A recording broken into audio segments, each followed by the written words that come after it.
Police story cinema house full ಆಗ್ತಿದ್ದಾಗೇ ನಮ್ಮೂರ ಮಂದಾರವ್ಯ ಸಿನಿಮಾಗೆ ಓಡೋಗ್ತಾ ಇದ್ರು. ನಮ್ಮೂರ ಮಂದಾರವ್ಯ ಹೌಸ್ಫುಲ್ ಆದರೆ ಅಲ್ಲಿರೋರೆಲ್ಲ ಪೊಲೀಸ್ ಸ್ಟೋರಿ ಸಿನಿಮಾಗೆ ಓಡಿ ಬರ್ತಾ ಇದ್ರು. 4 ವಾರ ಪ್ರದರ್ಶನವಾಗುತ್ತೆ ಸರಸ್ವತಿ ಚಿತ್ರಮಂದಿರದಲ್ಲಿ. ಸಾಯಿ ಕುಮಾರ್ ಅವರಿಗೆ ಚಾನ್ಸ್ ಕೊಡೋಣ, ಲಾಕಪ್ ಡೆತ್ತಲ್ಲಿ ಚೆನ್ನಾಗಿ ಮಾಡಿದ್ರು. ರಣಜಿತ್ ಚಿತ್ರಮಂದಿರದಲ್ಲಿ ಕಂಟಿನ್ಯೂ 17 ದಿನ 4 ಶೋ ಫುಲ್ ಆಗುತ್ತೆ. ಸೌಭಾಗ್ಯ ದೇವತೆ ಅಂತೆ, ಬಾಳೊಂದು ಚದುರಂಗ ಈ ಥರ ಸಿನಿಮಾದಲ್ಲಿ ಮಾಡಿದ್ದಾರೆ.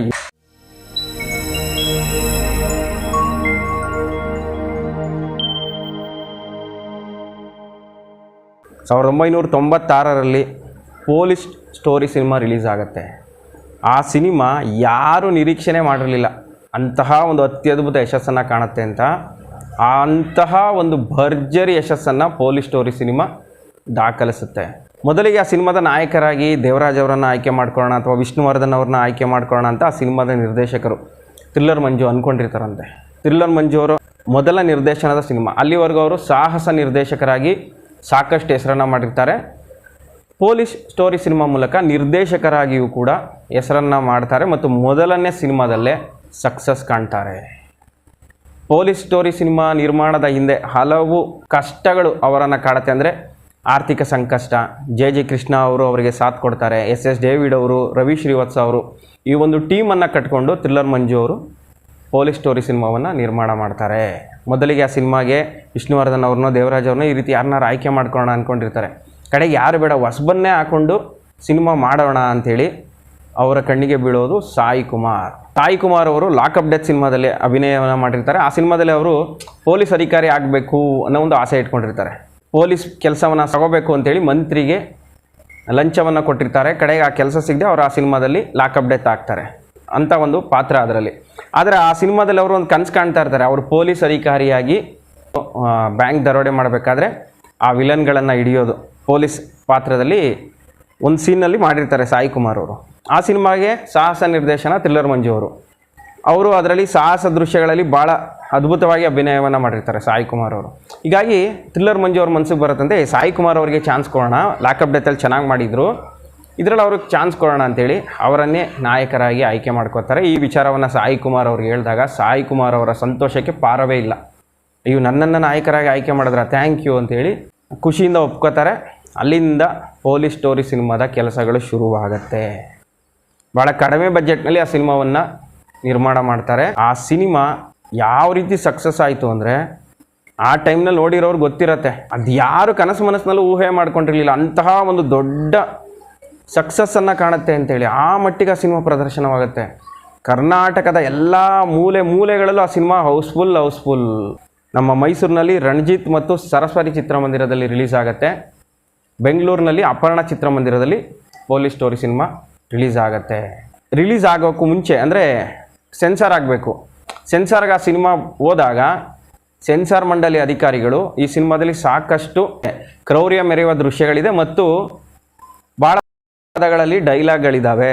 ಹೀಗಾಗಿ ಇದನ್ನು ನಾವು ಕೊಡೋದಕ್ಕಾಗಲ್ಲ ಪರ್ಮಿಷನ್ನು, ಇದೆಲ್ಲ ತೆಗಿಬೇಕಾಗತ್ತೆ ನೀವು ಆ ಸೀನ್ಗಳನ್ನೆಲ್ಲ, ಆ ಡೈಲಾಗ್ಗಳನ್ನೆಲ್ಲ ನೀವು ಕಟ್ ಮಾಡಬೇಕು ಅಂಥೇಳಿ ಅಬ್ಜೆಕ್ಷನ್ ಆಗ್ತಾರೆ.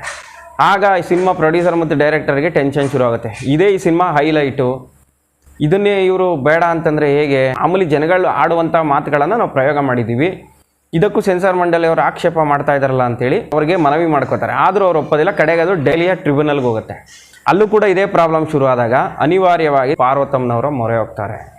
ಅಂದರೆ ಆಗ ದೊಡ್ಡ ಮನೆ, ಇಂಥ ಕಷ್ಟಗಳು ಬಂದರೆ ಯಾರಿಗಾರು ಬೇರೆಯವರಿಗೆ ಸಹಾಯ ಮಾಡ್ತಿರೋದು ದೊಡ್ಡ ಮನೆ.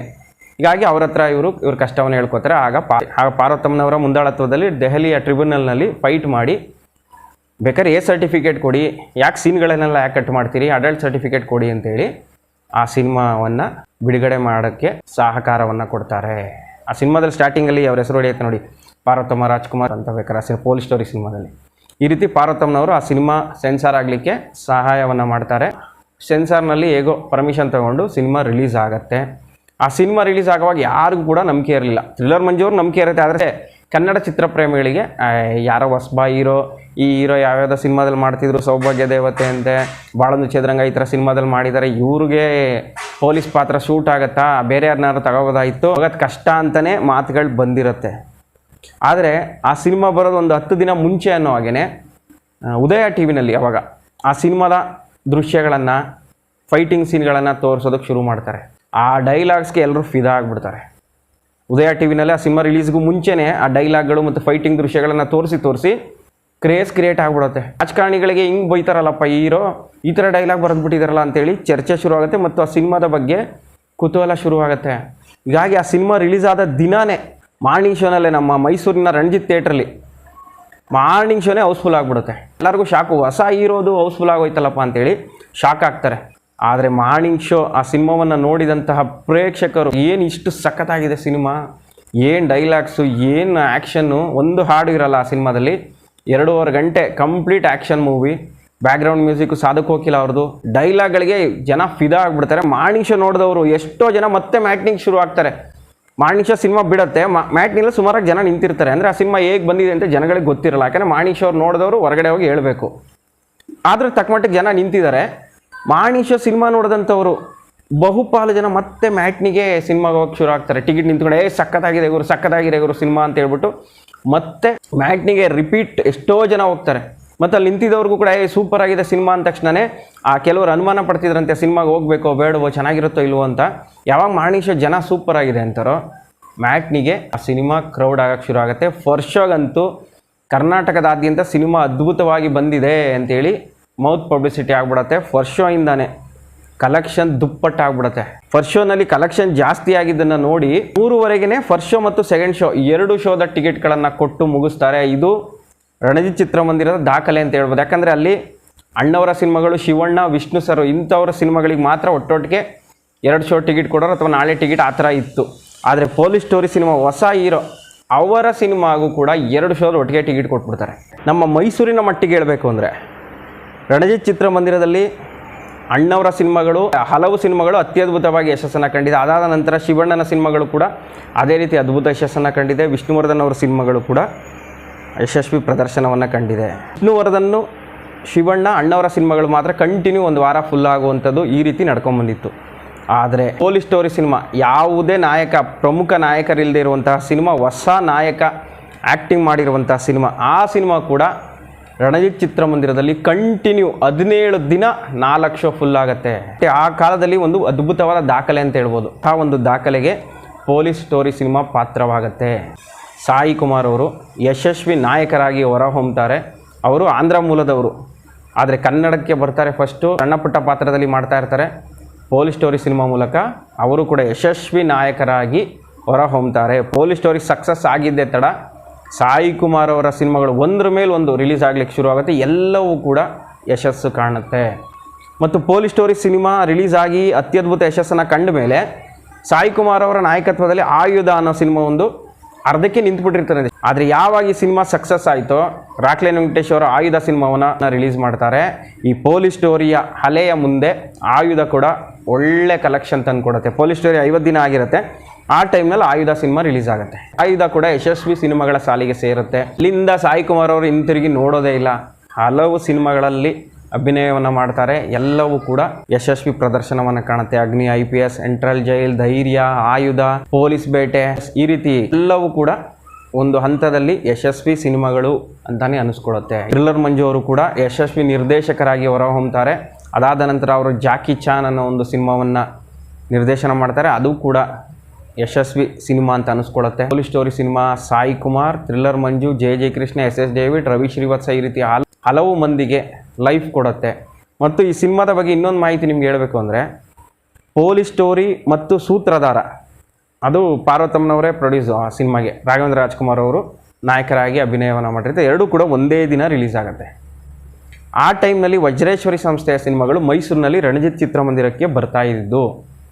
ಆದರೆ ಅದೇನೋ ಪಾರ್ವತಮ್ಮನವ್ರ ಮನಸ್ಸಿಗೆ ಅದೇನು ಬಂತೋ, ರಣಜಿತ್ ಚಿತ್ರಮಂದಿರಕ್ಕೆ ಪೊಲೀಸ್ ಸ್ಟೋರಿ ಸಿನಿಮಾವನ್ನು ಹಾಕಲಿಕ್ಕೆ ಅನುವು ಮಾಡಿಕೊಡ್ತಾರೆ. ಸೂತ್ರಧಾರ ಸಿನಿಮಾ ಒಲಿಂಪಿಯಾ ಚಿತ್ರಮಂದಿರಕ್ಕೆ ಹೋಗುತ್ತೆ. ಅದು ಅವರ ಸಂಸ್ಥೆಯ ಸಿನಿಮಾ ಆದರೂ ಕೂಡ ಆ ಸಿನಿಮಾವನ್ನು ರಣಜಿತ್ ಚಿತ್ರಮಂದಿರಕ್ಕೆ ಹಾಕ್ತೇನೆ, ಪೊಲೀಸ್ ಸ್ಟೋರಿ ಸಿನಿಮಾವನ್ನು ಹಾಕ್ತಾರೆ. ಅದರಿಂದ ಒಂದು ಉದ್ದೇಶ ಇರುತ್ತೆ ಏನಂದರೆ, ಪೊಲೀಸ್ ಸ್ಟೋರಿ ಸಿನಿಮಾ ಅವ್ರು ನೋಡಿರ್ತಾರಲ್ಲ, ಆ ಸಿನಿಮಾ ಚೆನ್ನಾಗಿ ಬಂದಿದೆ ಅಂತ ಅವ್ರಿಗೆ ಗೊತ್ತಿರುತ್ತೆ. ಸೂತ್ರಧಾರ ಅವ್ರಿಗೆ ಗೊತ್ತಿರುತ್ತೆ ಸಿನಿಮಾ ಇದು ಅಷ್ಟರಲ್ಲಿ ಬಂದಿಲ್ಲ, ಇದು ಹೋಗಲ್ಲ ಅಂತ. ಅವರ ಚಿತ್ರಮಂದಿರಕ್ಕೆ ಪೊಲೀಸ್ ಸ್ಟೋರಿ ಸಿನಿಮಾವನ್ನು ರಿಲೀಸ್ ಮಾಡಲಿಕ್ಕೆ ಅನುವು ಮಾಡಿಕೊಡ್ತಾರೆ. ಸೂತ್ರಧಾರ ಬೇರೆ ಚಿತ್ರಮಂದಿರಕ್ಕೆ ಹೋಗುತ್ತೆ. ಈ ರೀತಿ ಪಾರ್ವತಮ್ಮನವರು ಸದ್ದಿಲ್ದೇನೆ ಹಲವು ನಿರ್ಮಾಪಕರಿಗೆ, ಹಲವು ನಾಯಕರಿಗೆ ಸಹಾಯವನ್ನು ಮಾಡಿದ್ದಾರೆ. ಆದರೆ ಅದನ್ನು ಎಲ್ಲೂ ತೋರಿಸ್ಕೊಂಡಿಲ್ಲ. ಇದನ್ನೆಲ್ಲ ಸೂಕ್ಷ್ಮವಾಗಿ ಗಮನಿಸಿದಾಗ ಅದೆಲ್ಲವೂ ಗೊತ್ತಾಗುತ್ತೆ. ಪೊಲೀಸ್ ಸ್ಟೋರಿ ಹಾಗೂ ನಮ್ಮೂರ ಮಂದಾರವ್ವೆ, ಎರಡು ಸಿನಿಮಾಗಳಿಗೂ ಒಂದು ವಾರ ಡಿಫ್ರೆನ್ಸು. ಫಸ್ಟು ನಮ್ಮೂರ ಮಂದಾರವ್ವೆ ಸಿನಿಮಾ ರಿಲೀಸ್ ಆಗುತ್ತೆ ಈ ಶುಕ್ರವಾರ, ಅದರ ಮುಂದಿನ ಶುಕ್ರವಾರ ಪೊಲೀಸ್ ಸ್ಟೋರಿ ಸಿನಿಮಾ ರಿಲೀಸ್ ಆಗುತ್ತೆ. ಎರಡಕ್ಕೂ ಒಂದೇ ವಾರ ಡಿಫ್ರೆನ್ಸು.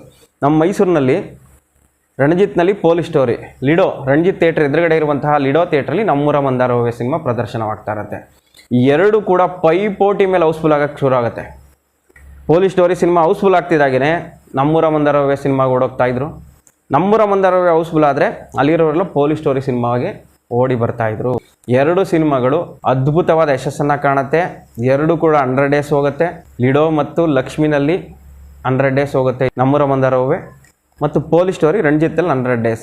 ಆಗ ಇನ್ನೊಂದು ಗಮನ ಸೆಳೆದಂಥ ವಿಚಾರ ಏನಂದರೆ, ಅಲ್ಲಿವರೆಗೂ ನಮ್ಮ ಮೈಸೂರಿನ ಸರಸ್ವತಿ ಚಿತ್ರಮಂದಿರ, ಅಲ್ಲಿಗೆ ನೀವು ಯಾವುದೇ ಸಿನಿಮಾ ಹಾಕಿದ್ರೂ ಅಲ್ಲಿ ಒಂದೇ ವಾರ ಪ್ರದರ್ಶನ ಆಗ್ತಾಯಿದ್ದು. ಒಂದು ವಾರ ಆದಮೇಲೆ ಬೇರೆ ಸಿನಿಮಾ ಬಂದ್ಬಿಡೋದು. ಅಲ್ಲಿ ಮಾರ್ನಿಂಗ್ ಶೋನಲ್ಲಿ ಹಾಲುಂಡ ತವರು 100 ಡೇಸ್ ಹೋಗಿದ್ದು ಬಿಟ್ಟರೆ, ರೆಗ್ಯುಲರ್ ಶೋನಲ್ಲಿ 2 ವಾರ ಹೋಗಿದ್ದು ಯಾವ ಸಿನಿಮಾಗಳು ಕೂಡ ಹೋಗಿರಲಿಲ್ಲ. ಯಾವುದೇ ಸಿನಿಮಾ ಹಾಕೋದ್ರಲ್ಲಿ ಒಂದೇ ವಾರ. ಪೊಲೀಸ್ ಸ್ಟೋರಿ ಸಿನಿಮಾ 4 ವಾರ ಪ್ರದರ್ಶನವಾಗುತ್ತೆ ಸರಸ್ವತಿ ಚಿತ್ರಮಂದಿರದಲ್ಲಿ. ಅದೂ ಕೂಡ ಆವಾಗ ಮೈಸೂರಿನ ಮಟ್ಟಿಗೆ ಅದು ಒಂದು ಬಹುದೊಡ್ಡ ಚರ್ಚೆ ಆದಂಥ ವಿಚಾರ. ಇಲ್ಲಿ ಸರಸ್ವತಿ ಥಿಯೇಟ್ರ್ 4 ವಾರ ಹೋಗ್ತಾ ಇದ್ದಿಲ್ಲಪ್ಪ ಪೊಲೀಸ್ ಸ್ಟೋರಿ ಅಂತೇಳಿ ಚರ್ಚೆ ಆಗ್ತಿತ್ತು. ಈ ರೀತಿ ಪೊಲೀಸ್ ಸ್ಟೋರಿ ಸಿನಿಮಾ ಹಲವು ದಾಖಲೆಗಳನ್ನು ಮಾಡುತ್ತೆ. ಸಾಯಿ ಕುಮಾರ್ ಅನ್ನೋ ಒಬ್ಬ ನಾಯಕನನ್ನು ಕನ್ನಡ ಚಿತ್ರರಂಗಕ್ಕೆ ಕೊಡುತ್ತೆ.